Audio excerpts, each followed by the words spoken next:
పలికిన ప్రతి మాటలో తెలిసెను ప్రేమే ఇలా ముడిపడి వెంటనే నన్ను విడిపోతే ఎలా వదలదు మదిలోన మొదలైన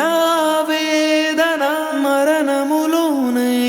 లేదేమో ఈ యాతన దొరికిన వరమన్నది నా సొంతం కాదని తెలిసి మనసున ఉరిమినదే ఆ మేఘం కనులలో తడిసి ఎదసడి అడిగనే నిలవవే వదలలేను చూడు నిన్నిలా ఒక క్షణమే పద పదమని మనసు ఇప్పుడిలా జతపడ